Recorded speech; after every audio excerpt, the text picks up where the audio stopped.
Hi, this is Becky Scheip, and this is my genre share for my biography book. This is actually an autobiography. It is Buffering, Unshared Tales of a Life Fully Loaded by YouTube's millennial vlogger, Hannah Hart.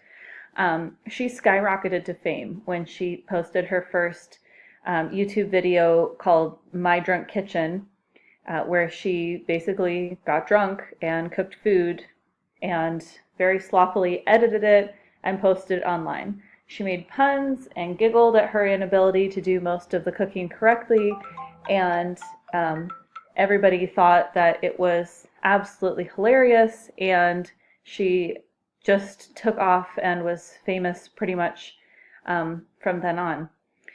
While she certainly seems now like she's all rainbows and sunshine and a beacon of self-love, to tell youth to embrace your uniqueness, and she's also a very unapologetic lesbian, her upbringing was definitely less than what most people would probably call normal.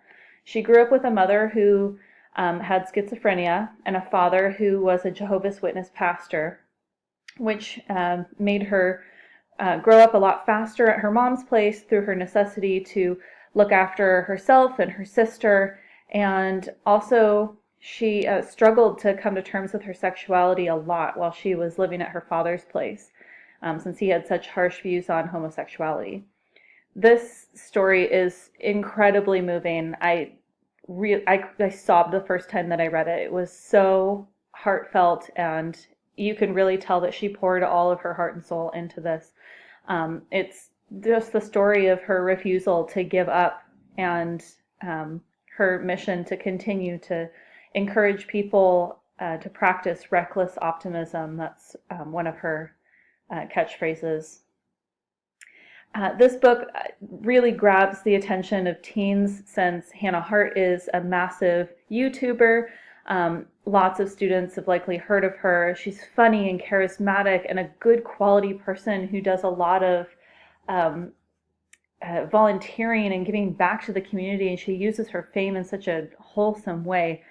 But her struggle with mental illness and a less than savory home life really, I think, humanizes her.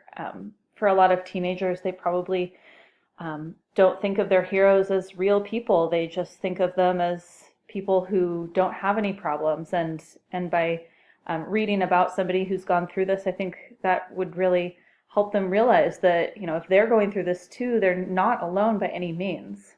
This, I think, would be a really good recommendation for anyone struggling with any sexuality issues, unsupportive or abusive family members, anyone who has family members who are going through mental illness issues, anyone who's unsure of where their life is going, which I think is most of high school students. And even after reaching fame online, Hannah definitely still talks about how she struggled with her self-image and her sexuality. I remember getting to this part in her book where she was talking about a video I remember watching when she put it out. And in her book, she talks about how on the plane ride home from that event, she was praying to God that the plane wouldn't be having all of this problems with the turbulence, and she thought that it was because she was gay, and she promised that she wouldn't be gay anymore if they just landed safely.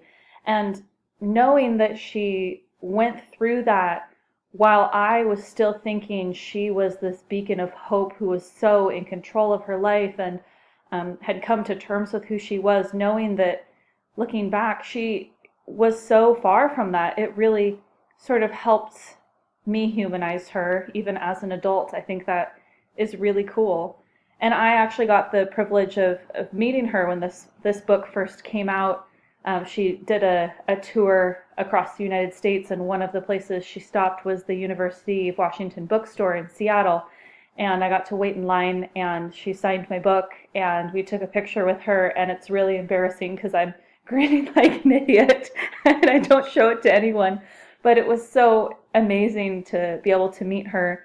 She was just such a wonderfully warm person, and she's the same age as me, and it's so cool to see somebody who is my age and is the level of fame that she is, but she really hasn't let it change who she is. So anyway, I just think this is a really extraordinary autobiography, and I read it in a day because I just couldn't put it down. So I would definitely recommend it to anybody who's looking for a heartfelt story, and students who maybe are reluctant readers and would be interested in reading about a YouTuber's life.